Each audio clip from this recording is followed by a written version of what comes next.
queridos amigos, ¿cómo están? Como siempre, un fraternal saludo acá desde Santa Cruz de la Sierra para todos los bolivianos en el mundo. Desde el VIP Bolivia, como siempre, como un programón de aquellos. Así que ya empieza a agarrar su sillita, siéntese, porque el tema hoy es un temita caliente. Se trata de la colectividad boliviana organizada en el mundo. Sí, esa que tiene 2 a 4 millones de habitantes, que viven afuera, que tienen el 24.4% de la remesa, que tienen los votos, ¿no? 369,000 votos para esta elección. ¿Cómo se organizaron? ¿Cómo se organizaron? ¿De qué se trata la colectividad boliviana en el mundo? De eso se trata el día de hoy. Y tenemos un invitado especialísimo.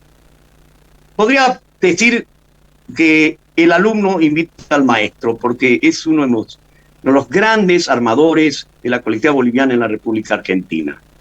Un joven cruceño que se fue muy joven, periodista, prácticamente organizaron, armaron la colectividad, le dieron una identidad y una persona excepcional que van a tener el gusto de conocerlo. Estamos hablando del licenciado Herbert Montaño, ¿sí? Un gran periodista, fundador de la colectividad boliviana organizada en la República Argentina, y un gran participante en el tema del voto del boliviano en el extranjero. Son todos esos temas los que vamos a tocar hoy. Querido licenciado Herbert Montaño, qué lujo tenerlo en el programa. Querido Herbert, bienvenido, estás en tu casa, cruceño, estás en tu pueblo. Te cedo los micrófonos, hermano, para que te podamos escuchar con todo el corazón. Bueno, complacido, y realmente el placer es mío, porque con semejante presentación el compromiso es mucho más grande todavía, pero orgulloso de compartir este espacio, feliz de hacerlo con Joe, amigo de la infancia, y sobre todo amigo de tantos compromisos y de tantas luchas en la República Argentina en la época que le tocó vivir acá. Por mi parte son más de 50 años en la República Argentina. Vine el 11 de diciembre de 1973, es decir, salí de Santa Cruz el 4 de diciembre y llegué el 11, porque me vine en tren desde la estación de Argentina hasta la estación de Retiro de la ciudad de Buenos Aires. Qué épocas esas, ¿no? Qué épocas. Jóvenes buscando un futuro boliviano, un futuro en el mundo, ¿sí? El En otro esa día época, Ever, irse a la Argentina era la mejor opción, ¿no? No sé si era la mejor, era una de las opciones que había en general para nuestra generación. Es decir, era Brasil o Argentina hablando del ámbito internacional, porque muchos optaron por Cochabamba o La Paz, o algunos, mejor dicho, no fueron tantos por lo que me parece. Pero muchos la Argentina, especialmente la ciudad de La Plata, reputada como una gran ciudad universitaria, ¿no? Con muchos estudiantes extranjeros. Y Buenos Aires con pocos estudiantes extranjeros, pero en ese momento una universidad difícil, ¿no? No obstante, nos tocó llegar en épocas de gobiernos populistas, entonces hubieron algunas facilidades. Ever, hablando un poquito del tema de hoy, le vamos a contar a la gente que nos interesa, pues obviamente, conocer un poquito ¿no? de la colectividad boliviana en el mundo, pero también nos interesa un punto muy especial que está muy caliente acá en Santa Cruz de la Sierra. Es el tema del voto del boliviano en el mundo, ¿sí? Vos has sido partícipe en las primeras épocas, tenés un conocimiento amplio, vasto de todo el asunto, y creo que le comentamos a la gente que así vamos a tratar de desarrollar el tema de hoy. Esta programación, pues obviamente sale en el foro donde estamos en la reunión mundial. Seguramente por debajo de donde estemos saliendo van a estar todas las explicaciones y la gente que pueda, pues obviamente participar o posteriormente preguntar o entrar en debate de algunas de las cosas que les vamos a ir contando. Pero son dos temas muy importantes en cuanto a la secuencia de las historias que venimos contando en este tema del VIP Bolivia, ¿no? Un polo de desarrollo desde Bolivia para el mundo. Hemos empezado a contar todas nuestras bondades de la Chiquitanía, el Pantanal, cómo queremos salir al mundo, hemos contado de nuestras hidrovías, hemos contado que al otro lado de la hidrovía, ¿quién está? Está la colectividad boliviana en la Argentina, justamente ahí de Rosario, 20 kilómetros. Y este señor que está, este licenciado periodista, es uno de los grandes fundadores de todo esto que está al otro lado del río. Hago una rememoranza. Nuestros puertos están en Puerto Quijarro. Resulta que nosotros llegamos a Rosario y de Rosario ya está el puerto boliviano. ¿Sí? Y ahí está esta historia que empieza para agradecer, para contarles, para que tengan idea qué hacen los bolivianos en el mundo. Empezamos este capítulo. ¿Qué han hecho los bolivianos en el mundo? Sí, se fueron las migraciones, las últimas migraciones del exilio económico, pero hay gente que vivía adentro, como mi querido licenciado, que han organizado maravillas. Querido Ever, te cedo el micrófono y empecemos a hablar. Contame un poquito de la historia de la colectividad boliviana. Contame un poquito. La historia de la colectividad boliviana puede ser narrada de múltiples maneras, tratándose de los bolivianos en la República Argentina. Se ha empezado con especulaciones, en todo caso, o con historias particulares, haciendo honor, en todo caso, a la idea del cientista norteamericano Jeremy Rifkin, que en su libro La sociedad empática llegó a decir, o dijo como idea fundamental, que la historia siempre ha sido escrita al influjo de intereses y casi siempre ha sido escrita por vencedores o por vencidos. Pero hoy la historia se está escribiendo de manera múltiple. Cada uno de nosotros está haciendo muchos capítulos de la historia. ¿Por qué? Por la importancia, por la enorme trascendencia de las redes sociales en el mundo, los medios de comunicación revolucionarios, cosa que no imaginábamos nosotros en los años 70 cuando éramos niños o cuando éramos jovencitos. Yo, por ejemplo, pensé que había perdido el contacto con todos mis amigos y compañeros de Santa Cruz cuando decidí quedarme en la República Argentina después del golpe de Estado de García Meza. Momento que yo estaba intentando volver, ya recibido, pero la persecución, que era generalizada, me impidió volver a Bolivia y entonces fue cuando mi compromiso se profundizó en la colectividad boliviana. Por lo tanto, mi conocimiento de los residentes bolivianos en la República Argentina empezó por esa época, pero en realidad sus fundamentos están un poco antes, el año 1977, cuando con mi amigo Hugo Romero, que en paz descanse, empezamos con un periódico llamado Enfoques de Bolivia y lo editamos en números consecutivos mensuales durante 3 años. Eso me posibilitó un enorme contacto con los residentes bolivianos. ¿Por qué razón? Porque era necesario salir a buscar la información, luego hacer el periódico, imprimirlo, un tabloide, y una vez impreso salir a venderlo. Para sostener el periódico había que buscar publicidad. Por lo tanto, transitábamos todos los ámbitos de la colectividad boliviana y la fuimos ubicando en todos los distritos de la provincia de Buenos Aires, alrededor de la ciudad de Buenos Aires, donde se establecieron luego de que la política de los militares decidiera erradicar las villas de emergencia en los años 70, a partir del 76 en realidad, pero que caprichosamente después las villas han vuelto y están tan numerosas como antes o tal vez más pobladas todavía. Pero los residentes bolivianos se desperdigaron por toda la provincia de Buenos Aires, alrededor de la ciudad de Buenos Aires, y más aún, algunos optaron por buscar su lugar en provincias argentinas, donde ya había residentes bolivianos, y la organización fue necesaria precisamente por eso, ¿no? Porque estaban desparramados, necesitaban contactos, el sentido de pertenencia los obligaba a estar informados de Bolivia. Nosotros hicimos lo que nos cupo en ese momento. Es decir, no fue un compromiso empresario nuestro, sino más bien un compromiso social con la colectividad. Cuando hubieron otros medios escritos y electrónicos de comunicación, nosotros dimos un paso al costado, como quien dice, para continuar haciendo otras cosas. Y esas otras cosas fueron la organización de la colectividad boliviana. ¿Por qué? porque en nuestro recorrido periodístico notamos que faltaba eso, faltaba organización.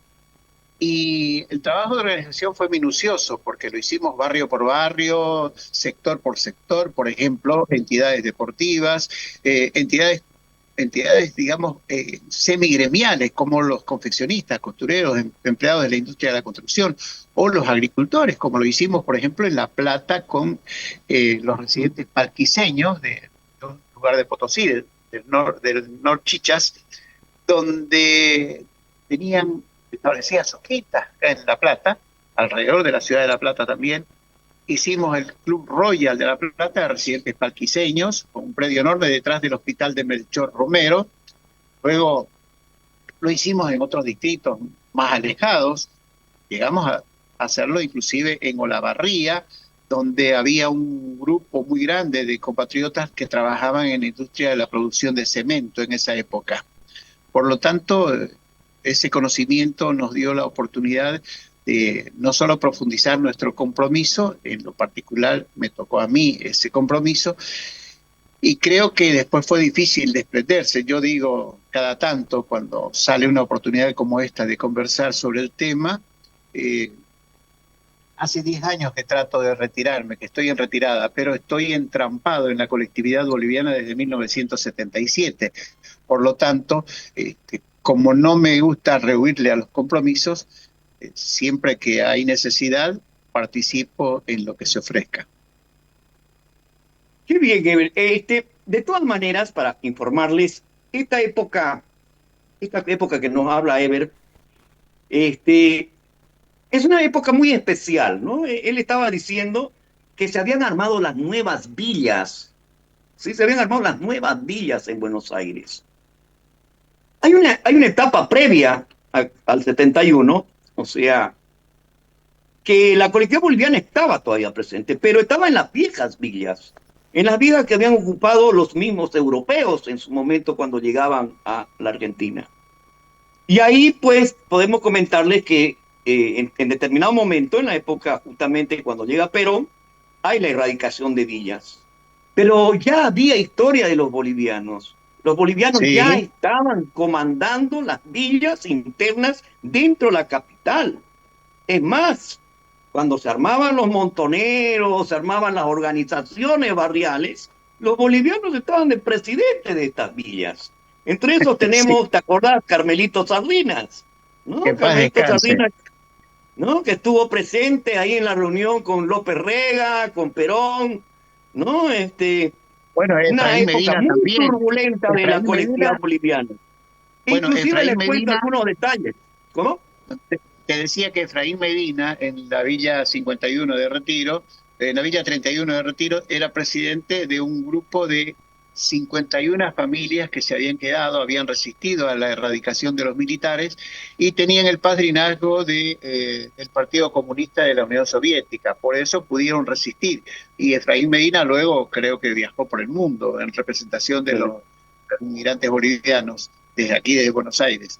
Han habido otros, ¿no? Naturalmente, el más potente, el más poderoso que conocimos, nuestro amigo Ricardo Fernández, de Charrúa, una villa pequeña, pero una villa urbanizada finalmente y presentada como ahorita ejemplo de... Ahorita me vas a contar algo muy especial de esa villa de Ricardo Fernández. Déjame terminar esto que estaba diciendo, porque justamente Villa Piolín, Villa Charrúa, fue algo muy especial, muy diferente al resto, ¿no? Y ahí te quería agarrar, pues justamente Ricardo Fernández ha sido un gran amigo nuestro y gran líder ya en nuestra época. Y la situación que les contaba es que, por ejemplo, en ese momento de Videla, de Perón, disculpen, los villeros estos, famosos villeros, estaban en la lucha. Obviamente que estaba la alianza anticomunista en ese momento. Ese día que estaban la comunidad boliviana en Casa Rosada discutiendo sobre el tema de las villas, a lo que salen de la Casa Rosada, los está esperando un pelotón de policías para desmarcar, y entre la tumulta agarran a los policías y le dispara al secretario de uno de los bolivianos que estaba a cargo de la villa, tal Checolán. Así de grave estuvo la participación de los bolivianos en esa época, ¿no? Formando las villas. Entonces, ¿qué nos dice esto? ¿Que la comunidad había llegado reciente? No, señores. No, la comunidad boliviana ya era ancestral, ya venía de la guerra, desde la época de la guerra del Chaco. Ya venían las comunidades golondrinas. Ya estaban metidos en las villas. Para sintetizar esto, se produce la erradicación. Todas se van. Y ahí nace toda esta camada de dirigentes que mi querido Ever los ha monitoreado, por así decirlo. Pero una sola villa no se fue de la capital. Y esa villa fue Villa Piolín, Charrúa. Contame la historia de Charrúa, Eversito. Es muy bonita la historia de Villa Piolín, porque en realidad parece ser que en los años 60 había un lugar, en el lugar que hoy es la cancha de San Lorenzo de Almagro, el estadio de San Lorenzo de Almagro. Ese lugar se llama el Bajo Flores porque está detrás del cementerio de la ciudad de Buenos Aires, el cementerio de Flores. Y se había instalado ahí un grupo de inmigrantes y de residentes del interior del país. Y habían atado todas casitas de cartón prensado con hilos. Acá a los hilos se les llama todavía piolín, ¿no? Piola o piolín. Y alguien, viendo que casi todas las casas tenían los cartones atados con piolines, empezó a llamarle Villa Piolín. Luego se popularizó Villa Piolín por una canción compuesta por la insigne compositora argentina María Elena Walsh. Finalmente, Villa Piolín fue identificada como una necesidad importantísima para la ciudad de Buenos Aires. ¿Por qué razón? Porque durante el gobierno del intendente Rabanal hubieron muchos incendios. El noveno de los incendios terminó arrasando la Villa Piolín, porque era toda con casitas de cartón. Entonces, el intendente envió a don Amadeo Néstor Silgueira a ver qué podía hacer con para solucionar ese problema. Reunió a los vecinos y se pusieron de acuerdo en hacer un campamento, dejar limpio el terreno donde estaban las casitas, trazar casas, trazar viviendas. Muchos somos albañiles, por lo tanto vamos a trabajar en la construcción. El gobierno les acercó materiales y fue así que un gran dirigente radical como don Amadeo Néstor Silgueira pudo erigir esas casitas que vos conociste, las casitas hermosas.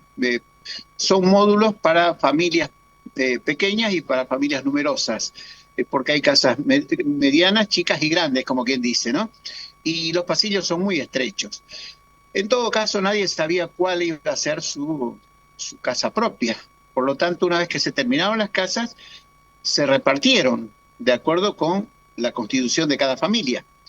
Me contó personalmente don Amadeo Néstor Silgueiras el año 1985 que no había vuelto nunca más él a Villa Piolín. Es decir, terminó el gobierno radical de aquel tiempo y don Amadeo tuvo que salir del gobierno también.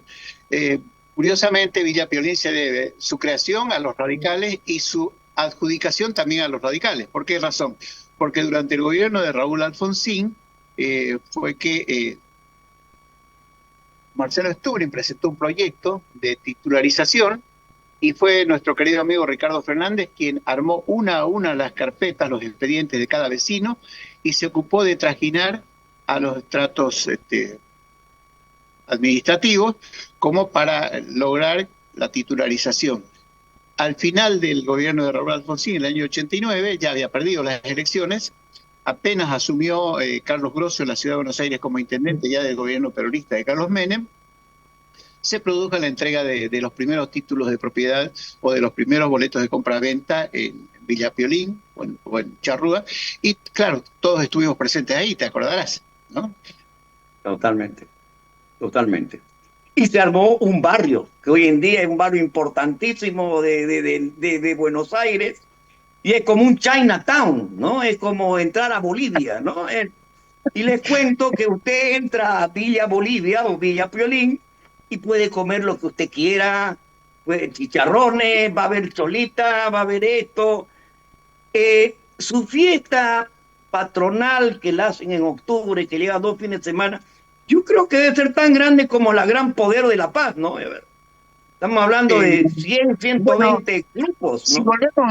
volvemos al año histórico de 1985, cuando Marcelo Stüring, el diputado de aquel tiempo, asumió el compromiso de gestionar una ley que les posibilitara la titularización de esas tierras, ese año fue un récord absoluto de concurrencia de público. Después de una lluvia torrencial que terminó como a las 8 o 9 de la mañana, se instaló la fiesta y ese año concurrieron 60.000 personas, el año 1985. Mira, Charrúa tiene un récord constante que se supera a sí mismo. Son varias manzanas que se llenan de gente para el día de la fiesta de la Virgen de Copacabana, que en realidad fue tomada arbitrariamente el 12 de octubre de cada año como Día de la Hispanidad, que fue idea de los curas del templo del Barrial, tratando de buscar un feriado en el cual se pudiera hacer la fiesta de la Virgen de Copacabana. bueno, hoy en día creo que es la fiesta más grande de la comunidad en Buenos Aires, ¿no? Sí, vienen del interior, vienen de El Mendoza, de interior, Córdoba, vienen sí, agrupaciones a totalmente, participar. totalmente. Ahora, quiero contarles una cosita extra, porque estamos hablando, acuérdense, del tema de las villas, ¿no? El boliviano utilizó villas, pero hizo algo más. Y acá acaba de contarnos Ever que de una villa que se incendiaba han generado una ciudad, un barrio, ¿sí? Con colegio, con su iglesia, con su comisaría, con todo, ¿ya? Y es parte de la ciudad, como decía Villa Bolivia. ¿Qué pasaba en las otras villas que fueron erradicadas, donde llegaban, pues obviamente los bolivianos a las villas? ¿Y qué pasaba con las villas en la Argentina? Como dice Ever, son hechas de cartón, son hechas de chapa. Al boliviano no le gusta eso. Al boliviano le gusta tener raíces en el hogar, entonces empezó a construir con ladrillo y cemento. Esto generó una cosa muy interesante, que es lo que decía antes, se crearon estas ciudades con, este, con los pasillos muy chiquititos, pero no se le ponía revoque. Entonces la villa adquiría un color naranja, tenía una especie de color naranja. Les cuento, señores, que este color naranja hoy en día es un indicativo de urbanismo en Argentina, justamente en la fabricación o en la creación de barrios. Cuando una villa es color marrón o color café, como dicen, todavía no está apta para que ingrese, por ejemplo, o sea, como decir, ya está apta para poner el colegio, ya está apta para... Pero el fenómeno de los bolivianos en su momento ha dictaminado esta villa color naranja. ¿Qué significa?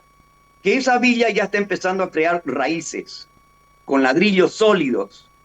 Y es más que significativo que seguramente la colectividad boliviana está habitando ahí. ¿Está? Y este es un gran logro, porque hoy en día, todo alrededor de lo que se llama la capital federal, tenemos grandes lugares. La Ferrere, Hurlingham, La Salada, ¿sí? Que son inicio de estas villas que estamos hablando. Hemos llegado a hablar en un momento ya acá es donde yo entro en la vida de mi querido Montaño. Nosotros en su momento de auge, nuestros estudios nos daban fácil 1,5 millones de bolivianos en la etapa inicial de esta, por así decir, exilio económico de Bolivia en estos últimos 30 años. Y empieza otra época. Está totalmente una otra época. Yo pude, obviamente, como discípulo de Ever, participar de eso. Y nos llevó toda la Argentina, punto por punto. Hemos logrado hacer casi 71 asociaciones civiles, 4 federaciones, una confederación, acá con mi querido Ever. Pero el punto que quiero hablar, y quiero retrocederme a un momento clave. Ever tiene en su momento tenía su corazoncito con el movimiento de izquierda revolucionario. Y de repente Jaime Paz sale presidente. Sí que pensemos que hubiese sido presidente. Acuérdense que era tercero. En la Argentina, en Buenos Aires, causó un revuelo total. Y este señor lo supo aprovechar. ¿Por qué? Porque a partir de ese día, podríamos decir en el estudio de todos los bolivianos que después hemos participado en el voto del boliviano en el extranjero, que ese día, 1991, fue el primer día de esta hazaña.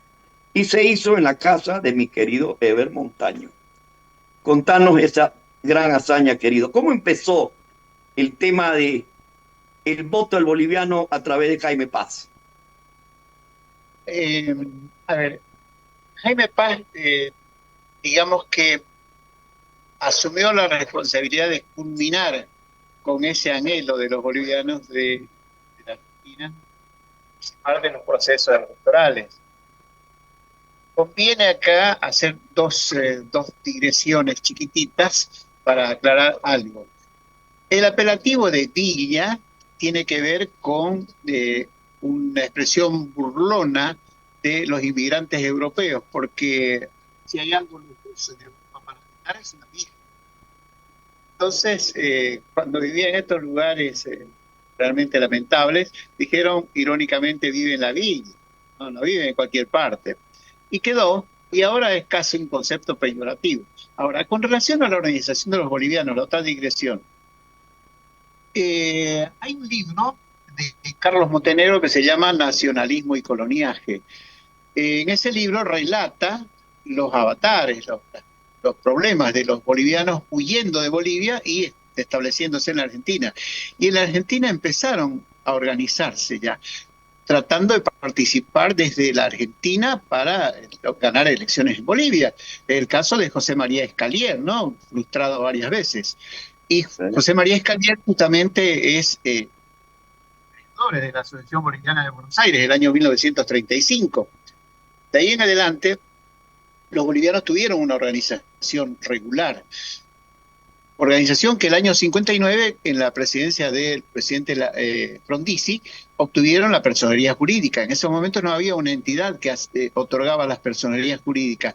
Fue directamente la firma del presidente la que le dio personería jurídica a la Asociación Boliviana de Buenos Aires, que si queremos tener una precisión correcta, sobrevivió hasta 1977. En 1977 fue desalojada de su sede de la calle Moreno y Entre Ríos, sede que hoy todavía está en ruinas, fue una casa tomada después, pero finalmente la colectividad boliviana perdió esa asociación, la Asociación Boliviana de Buenos Aires, y perdió la aspiración del voto. Nosotros tomamos la iniciativa a partir de nuestro andar por la colectividad con la información de Enfoques de Bolivia. Fue así que entendimos que era interesante y necesitábamos participar de algún modo. Cuando se lo contamos a Paz Zamora, ¿qué dijo Paz Zamora? Habría que reformar la ley electoral, dijo. Entonces surgió que Luis Moreira y Apolinar Llanos y yo fuimos a Bolivia con un proyecto. Lo conversamos con todos los partidos políticos que tenían representación en el Congreso. Los diálogos duraron 3 meses. En 1991, desde el mes de enero hasta el mes de marzo, hasta finales de marzo. Yo no me moví de La Paz durante ese tiempo. Mi residencia era un hotelito humilde de la calle, creo que Los Incas, ahí cerca de la calle Buenos Aires, subiendo para arriba. Y logramos que los partidos políticos estuvieran de acuerdo en esa reforma. Pero el impulso definitivo nos lo dio Monseñor Jesús Juárez, que en ese tiempo era secretario de la Conferencia Episcopal Boliviana. Y fue en la sede de la Conferencia Episcopal Boliviana donde realmente empezó la idea, se tomó forma la idea de la reforma. ¿Por qué? Porque firmamos un convenio con la Policía Boliviana, la Conferencia Episcopal y el gobierno boliviano para facilitar la documentación de los bolivianos en la República Argentina, para saber realmente cuántos éramos. El compromiso lo cumplió el presidente Paz Zamora actualmente. En la apertura de la Asamblea Legislativa de 1991, el 6 de agosto, anunció solemnemente la modificación de la ley electoral. Claro, condicionada, ¿no? Sujeta a una ley especial. Y el trabajo posterior a eso fue la denominada ley especial. que terminó Exacto. siendo incompleta, porque Que en falta... el 2002 no estaba hecha, en el 2002 no estaba hecha, tuvimos que empezar a hacerla la ley, No estaba, no estaba. no estaba Bueno, hecha. Y llevó desde entonces, el 2002 hasta el 2008 a hacerla, ¿no? bueno, no es que fue trabajoso, sencillamente no querían. Yo les voy a contar una anécdota personal. Eh, a principios de los 90 yo era corresponsal de Radio Fides en la ciudad de Buenos Aires y salía en vivo 3 veces a la semana en el programa del padre Pérez Iribarne, que paz descanse, eh, el programa La Hora del País, salía en vivo desde Buenos Aires. Apenas llegó en su visita oficial Sánchez de Lozada en los 90, en su última presidencia, eh, su ministro de Informaciones, mi amigo Herman Antelo, me buscó, pero rapidísimo, y me encontró enseguida. Me dijo, tenés que hacer una entrevista exclusiva al presidente, te invita a desayunar. Entonces fui al desayuno, hicimos la entrevista a la mañanita, a la hora del desayuno. El presidente tomó café con leche y pan tostado, de fetas. Y bueno, yo unos cafecitos nada más, porque tenía que dialogar. Dialogamos con el padre Pérez Iribarne, de La Hora del País. Ahí me preguntó, después de la entrevista me preguntó concretamente el presidente Sánchez de Lozada, ¿y a quién irían los votos? Me dice. Le digo, pero no se sabe, el voto es secreto. Yo tengo que pensar que acá son todos los campesinos los que se han venido, dice, de Bolivia, por lo tanto el voto tiene que ser con la Rosada. Era el prejuicio de él. Pero evidentemente durante su gobierno no se avanzó porque sencillamente veían que por ahí no era posible tener todos los votos. Ahora, el daño que nos hicieron fue que en realidad nos hacen votar para presidente y vice, pero no tenemos representantes, es decir, votamos por votar, digamos, no votamos para elegir nuestros representantes. Y eso es lo malo de la ley, eso es lo que hay que modificar, porque es injusto. Bueno, pero gracias ¿no? a Dios que está abierta, gracias a Dios que está abierta. Hay un nuevo anexo que está para eso, ¿no? Está para eso. Sin embargo, en su momento, acordate, Ever, que cuando se empiezan a mandar, cuando ya, o sea, un periodo después, que ya viene después, le vamos a contar a nuestros amigos, que ya cuando vienen los diputados, ya en la época posterior al MNR, ¿no? Ya en la época del ADN y todas esas cosas, acordate cuando se les da los documentos para el tema del voto del boliviano en el extranjero, todas esas cosas, y justamente se les postula, ¿no? Se les postula que el modelo peruano, que era con un curul, ¿no? En las cámaras, que represente, obviamente, a la colectividad boliviana organizada en el mundo. Y la otra alternativa era nuestro modelo argentino, ¿no? Justamente nuestro equipo estaba presentando y en ese momento, pues, nos habían dicho en el Parlamento que era muy difícil llegar a aprobar el tema peruano, porque había muchas incidencias para llegar a ponerle un curul a la colectividad. Entonces, bueno, ahí está la gran lucha desde el 2002 hasta el 2008, que se toma esa decisión, inclusive muchos movimientos de las asociaciones civiles en el mundo, de los bolivianos, han entrado en huelga de hambre, han hecho luchas pasivas en sus Bueno, lugares de residencia, ¿no? sería Defendiendo la el forma. modelo peruano. Bueno, Defendiendo el modelo peruano. Las huelgas y las protestas no serían la forma. Yo creo que la forma es elaborar un proyecto y discutirlo mano a mano con los políticos. Estoy de acuerdo, pero no te olvides que en el 2002 aparece una jurista, la doctora Ivette Durán, que ya había sido cónsul, se había promulgado, ya habíamos pasado varias etapas, ya vamos a llegar a esa etapa. Se los prometo que la doctora Ivette Durán va a estar en este programa. Ella fue la que escribió el anexo. Y tiene todos los pormenores, ¿no? Y tus discípulos, tus alumnos, periodistas de Buenos Aires, el grupito del Blacó, del Somejía, todos tus discípulos, fueron en ese momento los que le dieron caldo, o sea, le dieron el empuje, ¿no?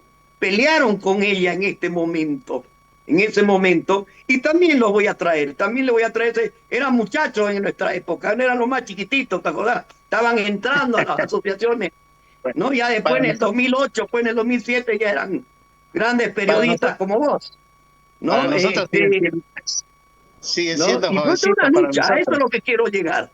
que fue una lucha de 19 años, ¿sí? Desde 1991 al 2009, ¿no? Fue una gran lucha. Y nos vamos a transportar un poquito antes porque quiero que entremos a la etapa del MNR y del ADN, porque como dice Eber, el MNR es como que no le tira mucha pelota al tema del voto y nos propone más bien ver si eran rosados o no los votos. Entonces ahí empieza una gran lucha de reorganizar la colectividad boliviana. Con este señor hemos agarrado un auto y durante más de un año hemos visitado casi todas las asociaciones civiles y agrupaciones de bolivianos que habían en la República Argentina. Y lo hemos concretado con un gran congreso de la colectividad, que ahora nos va a contar Eber. Y no solamente eso, sino que después de que se hizo el congreso, se establecieron, se organizaron 71 asociaciones civiles, 4 federaciones, una confederación. Las 2 de Buenos Aires quedaron totalmente hechas con personería jurídica, con todo, con edificios, con representaciones, con todo. Establecen las grandes federaciones. A nivel argentino se organiza. Muy poquito tiempo después se organizan Estados Unidos, con un modelo similar. Con la diferencia que nosotros teníamos asociaciones civiles y ellos tenían una asociación de latinoamericanos. Pero así en el papel de Eber y mío en ese momento, había un muchacho boliviano allá en Estados Unidos, Rudy Gingrich, que entonces un poquito lo que hacíamos nosotros.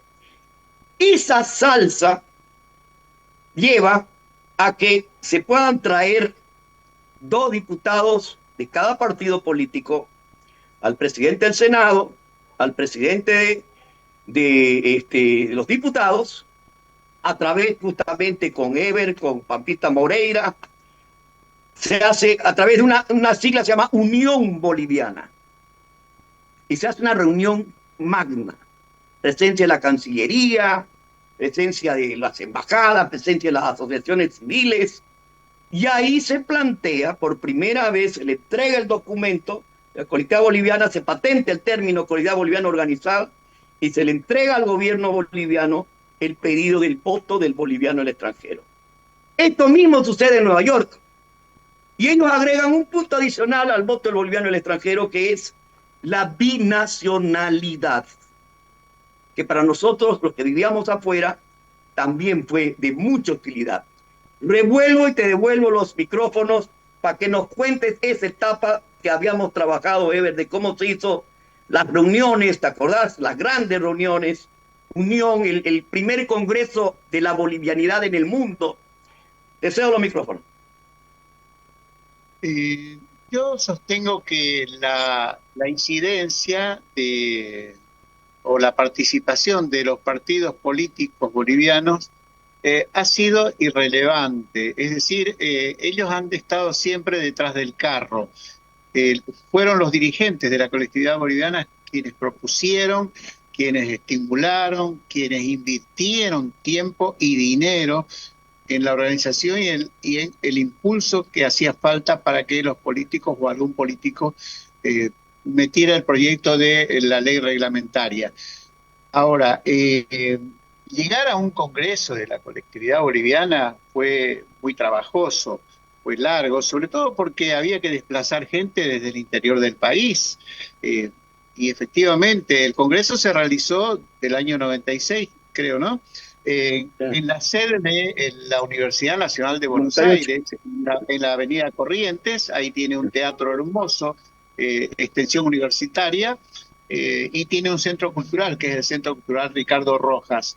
En mi época de estudiante hacía teatro ahí en ese centro cultural. Bueno, el teatro es magnífico. Ahí logramos reunir a todos los dirigentes de la colectividad boliviana de la República Argentina, Mendoza, Salta, Tucumán. Trajimos inclusive, fíjense lo curioso, la distancia.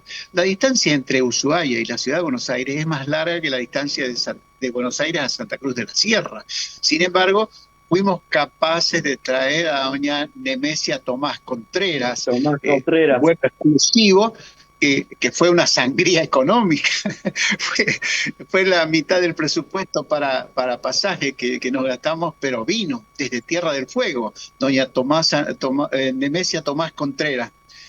Claro, la relación se estrechó muchísimo y a partir de ahí creo que mejoró el trabajo de organización de la colectividad.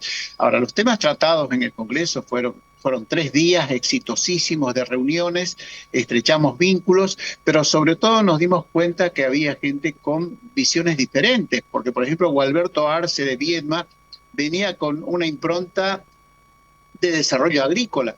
¿Por qué? Porque en el sur, en la Patagonia Argentina, donde comienza la Patagonia, en Viedma, los bolivianos habían recibido 38 hectáreas para experimentar la productividad del Valle Inferior en un instituto que se llama Instituto del Valle Inferior del Río Negro. ¿Por qué? Se sabe que la fruta de la República Argentina, la mejor fruta, se produce en el Valle Alto del Río Negro. En el Valle Inferior no se producía nada. Los bolivianos lograron domesticar la tierra. Me explicaba el ingeniero Gualberto Arce, nuestro amigo que estuvo en el Congreso, cómo había tenido que aplicar una cantidad enorme de antídotos a la tierra para mejorarla. Empezaron cultivando cebolla, grandes exportadores de cebolla.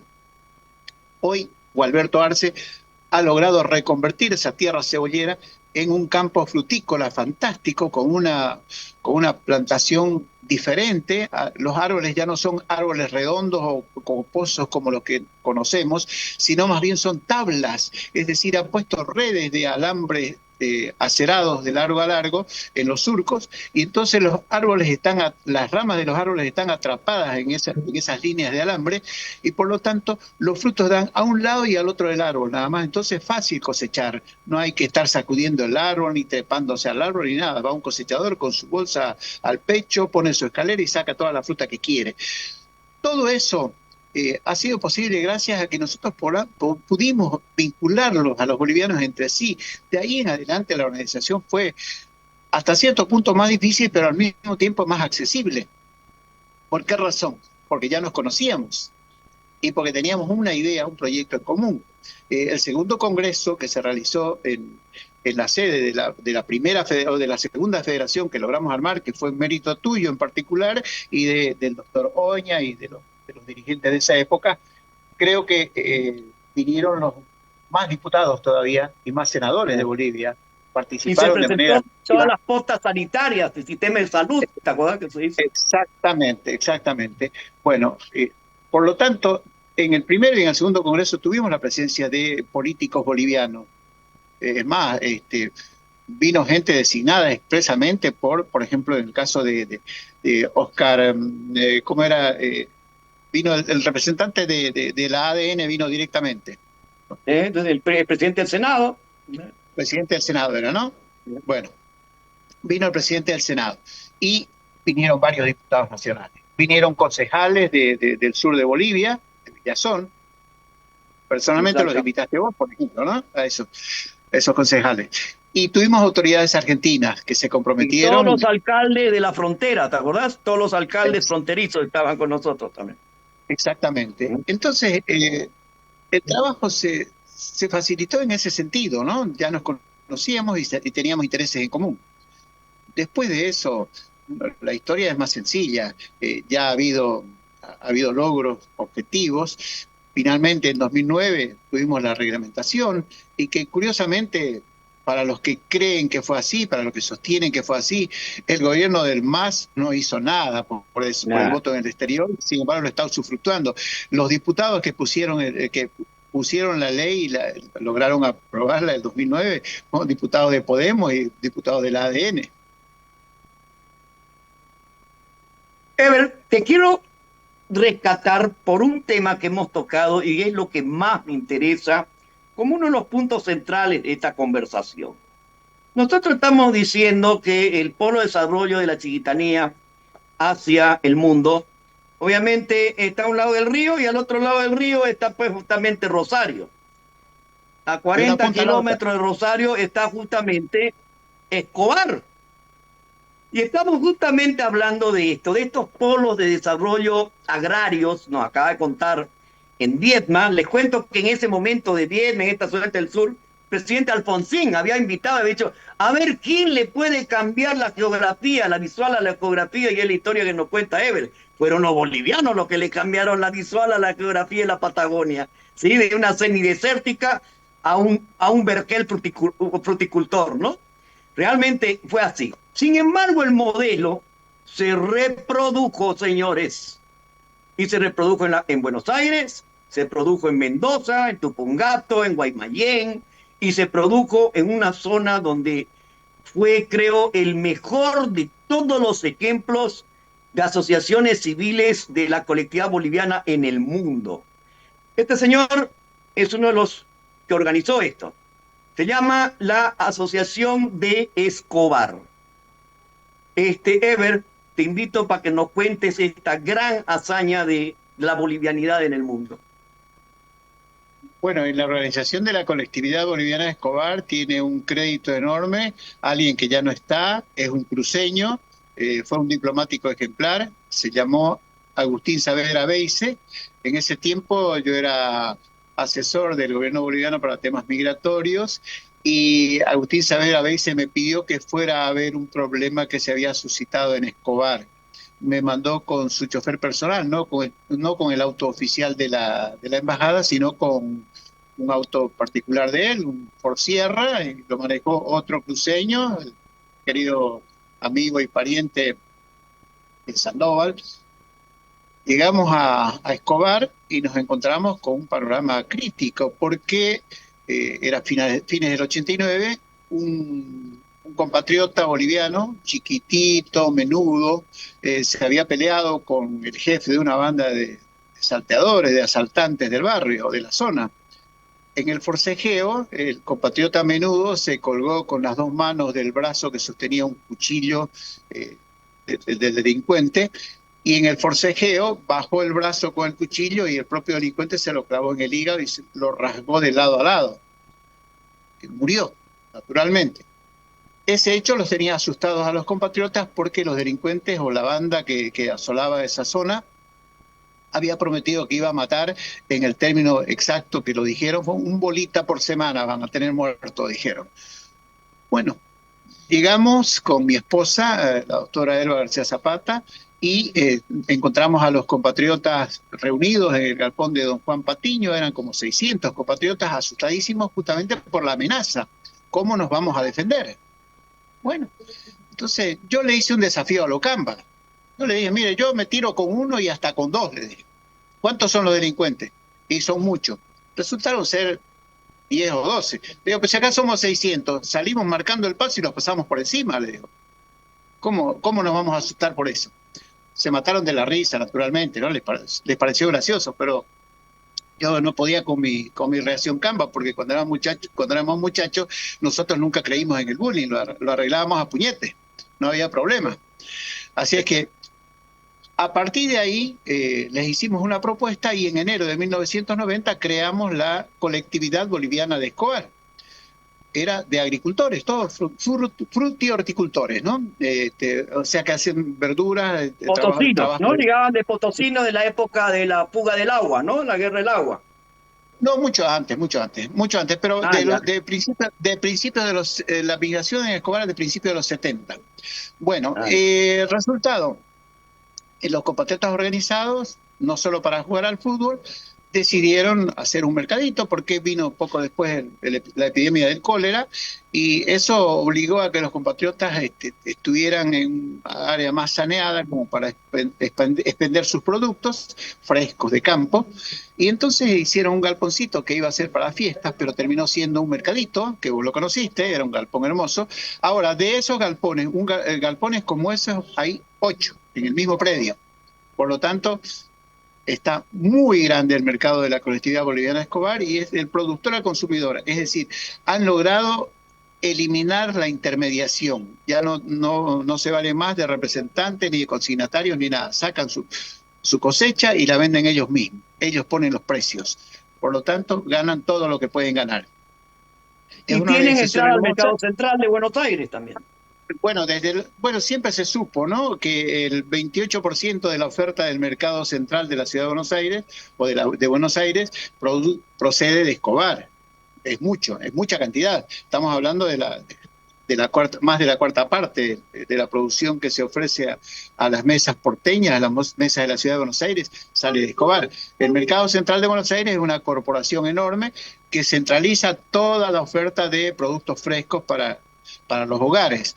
Han sido erradicados todos esos centros de abasto de la ciudad de Buenos Aires, no hay mercados de abasto en la ciudad de Buenos Aires, y han sido trasladados a un único lugar en la periferia de la ciudad de Buenos Aires, el Mercado Central, que es una corporación que depende de tres entes del Estado, de la provincia de Buenos Aires, de la ciudad de Buenos Aires y del gobierno nacional. Es decir, el Ministerio de Economía tiene dos directores, el gobierno de la provincia de Buenos Aires tiene dos directores y el gobierno de la ciudad de Buenos Aires tiene otros dos directores. Son 6 directores los que conducen, manejan y promocionan el Mercado Central de Buenos Aires, que es un complejo tremendo de oferta de Tremendo, mercadería fresca.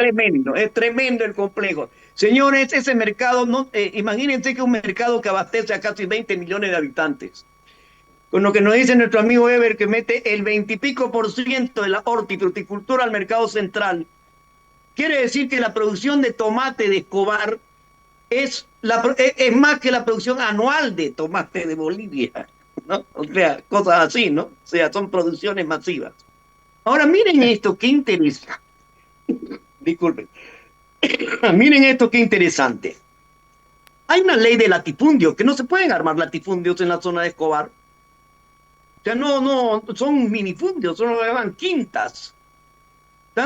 No es como acá en Santa Cruz que tenemos 2.000 hectáreas, 3.000, no.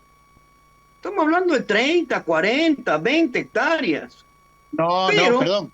Joe, espera.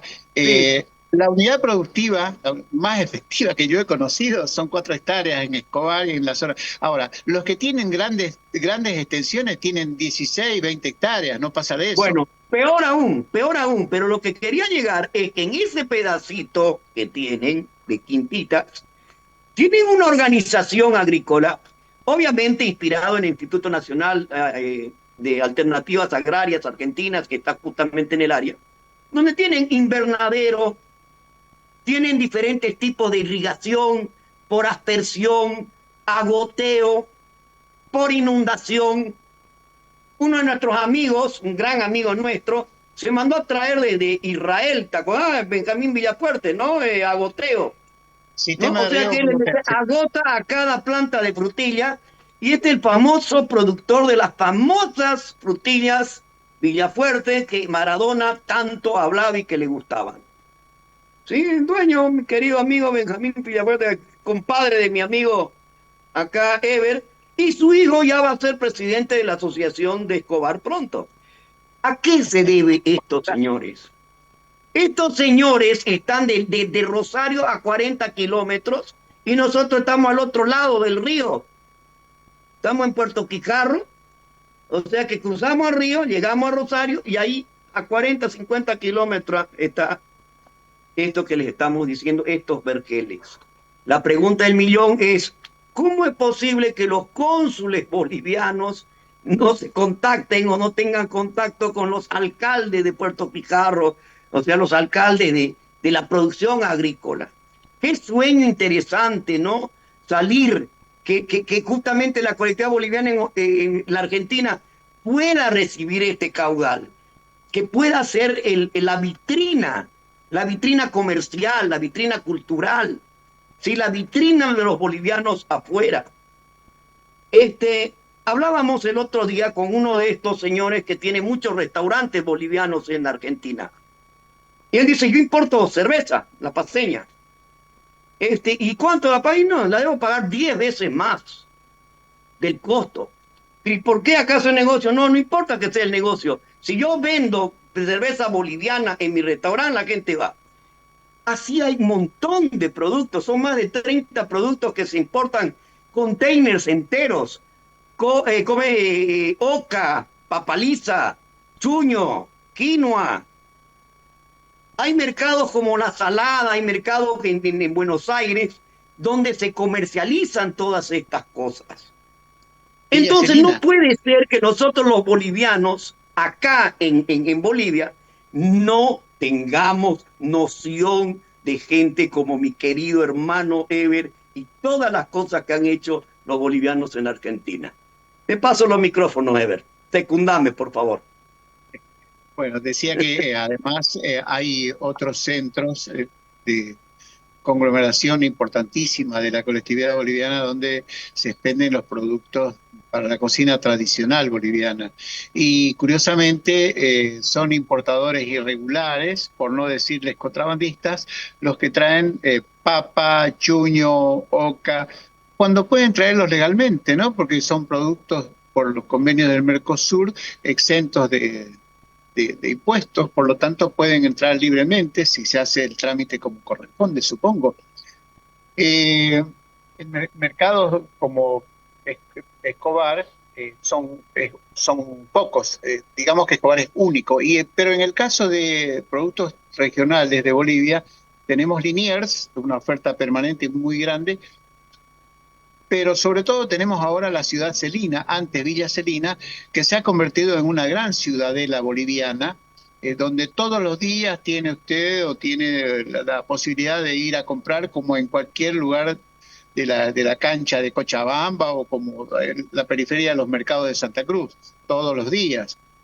Bueno, Todo lo tipo de interesante ofertas. es que la Feria de la Salada, dice, está considerada la feria persa más grande de Sudamérica. ¿Sabías vos eso, Ever?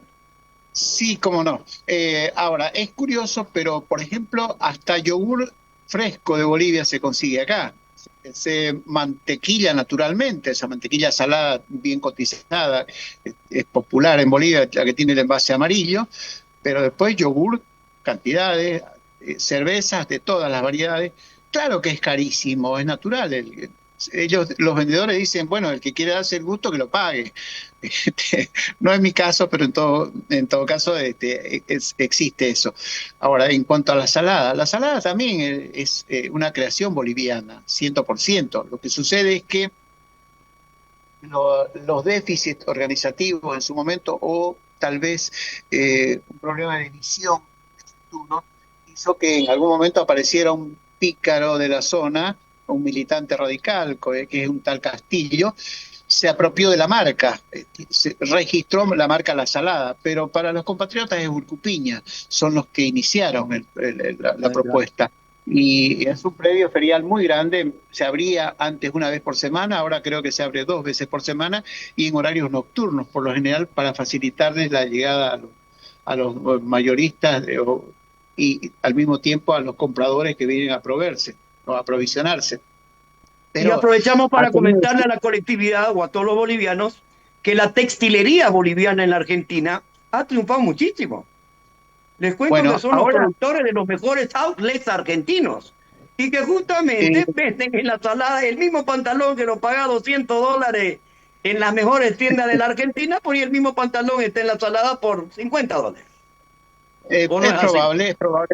¿Ya? es probable, porque en realidad la colectividad boliviana ha desarrollado muchísimo, especialmente me voy a referir a un tipo de colectividad boliviana, que son los alteños, es decir, los del Alto de La Paz, los de las provincias paceñas, han venido a la ciudad de Buenos Aires y se han establecido en innumerable cantidad de talleres textiles, al principio una maquinita, tal vez única producción, pero ahora son enormes talleres o enormes establecimientos de 3 plantas que tienen un sector de corte, otro sector de confección, otro de depósito y salones de exposición y ventas.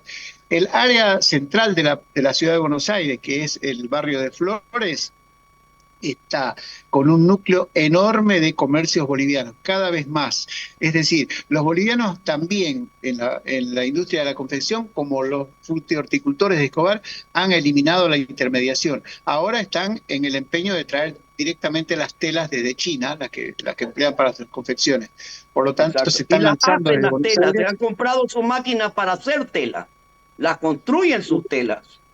Sí, Está muchos bien, de ellos. pero el Y te mínimo cuento es. que han llegado cooperativistas de ustedes acá para tratar de llevar telas autóctonas bolivianas para la confección en la Argentina. Bueno, Aguayos, todas estas telas chiquitanas y todas estas cosas, ¿no? bueno, en todo caso llegan esas telas, ya llegan hace muchos años, Sí.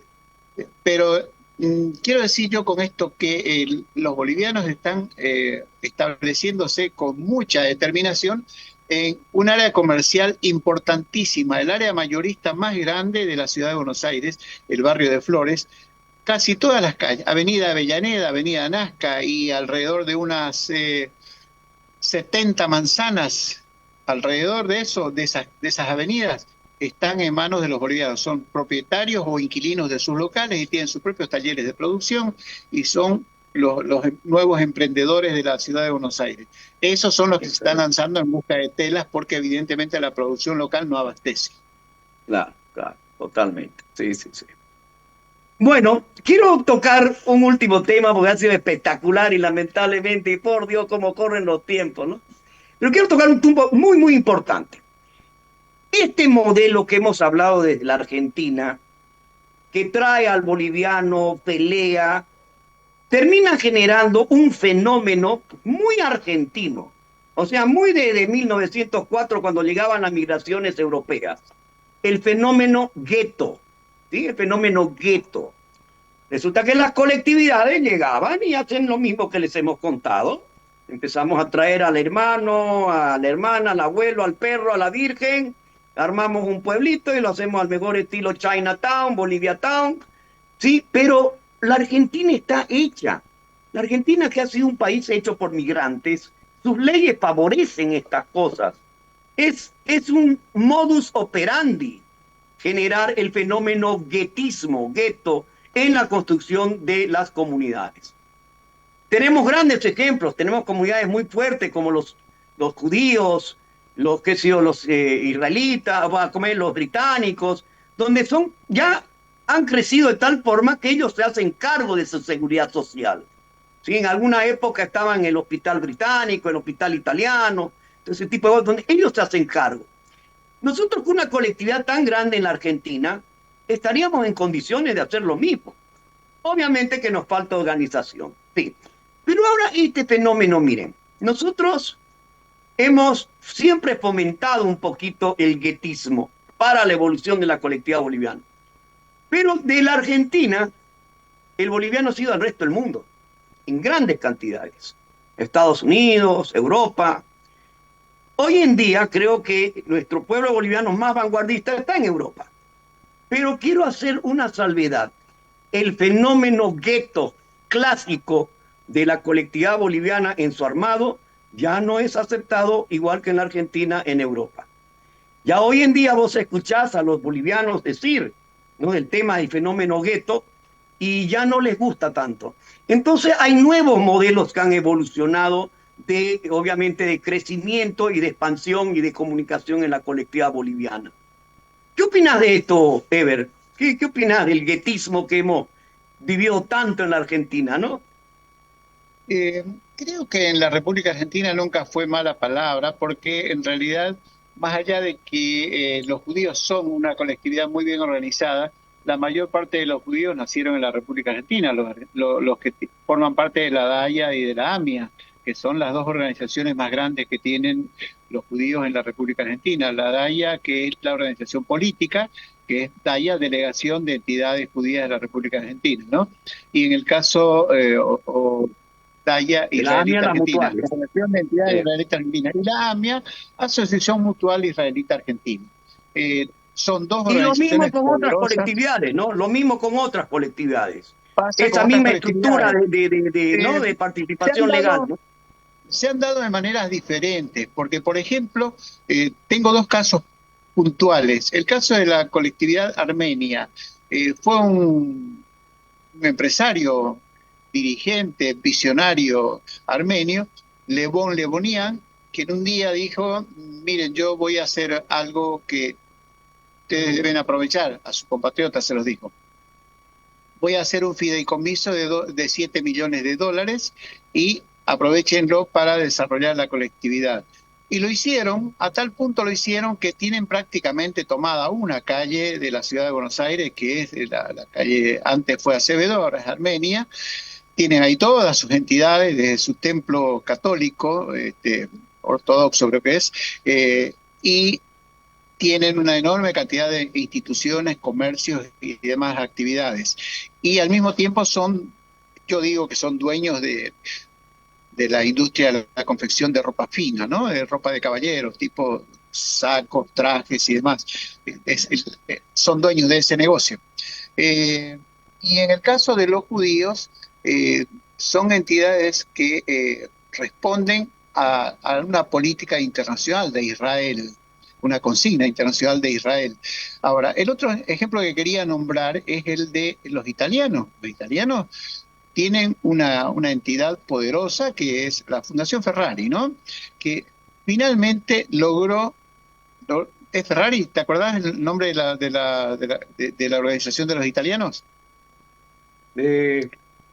No, ahorita no me acuerdo. No. Bueno, puedo estar equivocado porque hay otras entidades parecidas. Pero ellos a partir de esa entidad mutual lograron desarrollar el seguro social de los italianos y hoy es el hospital más prestigioso de la República Argentina. Ahora atiende a todo público, no solo a los italianos, como quien dice, ¿no?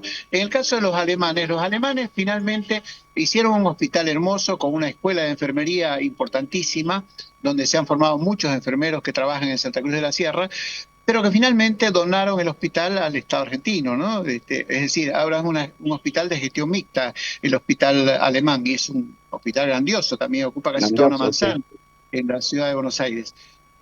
Y creo que no hay muchos más ejemplos en ese sentido para tomarlos a nuestro favor. Nosotros hemos seguido varios modelos, especialmente el judío, para la organización de la colectividad, pero hemos tenido dificultades con algo que muchas veces me lo dijo mi querido amigo Carlos Velasco Salazar, que en paz descanse.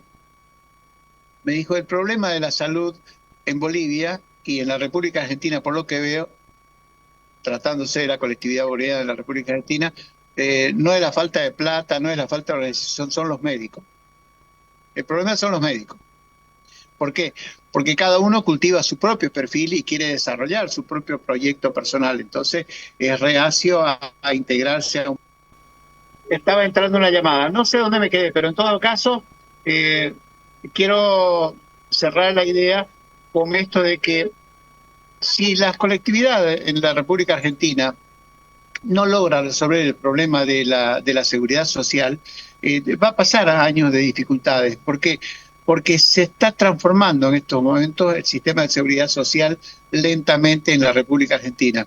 A partir de los despilfarros anteriores, ahora se quiere entrar en un sistema de austeridad donde cada uno tenga lo que corresponde. Por ejemplo, antes cualquier ciudadano que venía de Bolivia tenía derecho a la atención médica gratuita, al sistema gratuito, porque la ley lo manda así. Es decir, te pasa algo en la calle, tienen que atenderte aunque no les guste y te tienen que curar aunque no les guste, porque la ley lo dice así.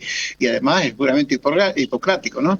A mí me consta, sé de casos en Bolivia, por ejemplo, y en otros países donde al enfermo prefieren dejarlo pasar de largo si no pagan. Totalmente. Entonces, bueno, yo personalmente participé, ¿te acordás? En el armado de la seguridad social y se les puso un hospital, un hospital muy grande, que es el hospital de Balbiani, al servicio de la comunidad en condiciones de poder satisfacer justamente la seguridad social sanitaria. Con un plan piloto previo que se había puesto en la clínica Bolivia, en Ezeiza, donde tuvimos 2 años y practicamos un plan piloto trabajando para el PAMI, o sea, la clínica le trabajamos a los jubilados y en el espacio muerto de la clínica se atendía a la colectividad boliviana. En ese momento, justamente a través de Eber, durante 2 años nos surtieron todas las verduras, toda la comida de Escobar, una camionada toda la semana. Creo que no había en Buenos Aires pacientes que coman más rico que en esa clínica, ¿no? Aparte pusimos 8 potas sanitarias en las asociaciones civiles. Se puso en asociaciones en ADA, en Morón, se les puso laboratorios. La clínica Córdoba, donde yo trabajaba, que era jefe de la terapia intensiva, estaba totalmente a disposición con precios que llegaban al 50%, o sea, cosas impresionantes. Pero está el último ingrediente que dice Eber: el culpable fueron los mismos médicos. ¿Sí? Y queda para un capítulo posterior donde Argentina y la colectividad boliviana en Argentina Las asociaciones son argentinas, no son asociaciones bolivianas, son argentinas. Y esas asociaciones argentinas están destinadas para que la colectividad boliviana se inserte totalmente al sistema argentino, respetando el origen, la bolivianidad, la cultura, toda esa cosa, hermoso. Pero son asociaciones argentinas que deben regularse al mismo modelo, como nos cuenta Ever, como los italianos, como los británicos. Tenemos que apostar, tenemos más gente, o sea, hay más bolivianos que italianos, o más que británicos. Entonces, tenemos que apostar a eso, tenemos que apostar a eso. Bueno, muchachos, queridos amigos, como los mejores tiempos se van rápido, Ever Montaño, ha sido un lujo tenerte acá. Ha sido, no sé, esta noche no duermo, la taquicardia, la alegría de el profesor entrevistando a su maestro. Ah, perdón, ¿cómo es? El alumno entrevistando a su maestro. Así que ha sido realmente un honor. ¿Está? El alumno entrevistando a su maestro. Te considero un gran maestro, querido hermano. Vos sabés que te tengo mucha admiración. Sos uno de esos bolivianos locos en el mundo que una capacidad de acción impresionante. Hermano querido, te cedo los micrófonos para despedirte de la colectividad boliviana en el mundo, de todos los que te queremos acá en Santa Cruz. Vos sabés que te queremos mucho, somos muchos los cambas que siempre nos acordamos de vos. Y por favor, te escuchamos. Ha sido un orgullo, realmente es un orgullo participar de esta entrevista. Yo me siento honradísimo porque en realidad que José Luis esté continuando una huella aún desde Santa Cruz en beneficio de los, no sé si inmigrantes bolivianos. Acá en la Argentina, por lo menos, nosotros nos denominamos solamente forasteros, ¿no? Nos hemos trasladado un poquito del lugar, nada más, no ha sido una gran inmigración como fue la de los europeos. Es un orgullo participar de este espacio y sobre todo compartir experiencias y también iniciativas en pos de la organización de la colectividad boliviana de la República Argentina, y si esto es útil para otras organizaciones de colectividades bolivianas en el mundo, en buena hora. Ya aparecieron la federación en España, te cuento. Federación de Entidades Bolivianas, se llama FEDEMOB, algo así. Así que yo creo que vamos a estar nuevamente juntándonos, Ever, porque todas las cosas que han sucedido en Argentina van a empezar a reproducirse en el resto del mundo. Y hoy más que nunca con estos medios de comunicación, pues creo que personas como vos es fundamental todavía mantenerte como asesor, mantenerte como un permanente referente. Querido Ever, Dios te bendiga a vos, a toda tu familia, a toda la residencia argentina, a todos tus discípulos.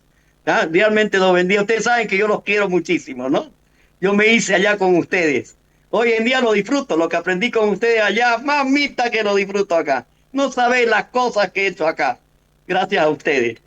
Evercito, fuerza, Abrazo. mi hermano querido. ¿Ah? Abrazo. Fuerza, un abrazo. Gente, ¿qué tal? ¿Ah? Espectacular, ¿no? Una brutal y espectacular entrevista con nuestro querido amigo Ever Montaño. Tal cual como siempre, al mejor estilo de VIP Bolivia. Amigos, Dios me los bendiga como siempre y nunca se olviden el ABC de la inteligencia artificial. ¿Estamos? Hasta luego.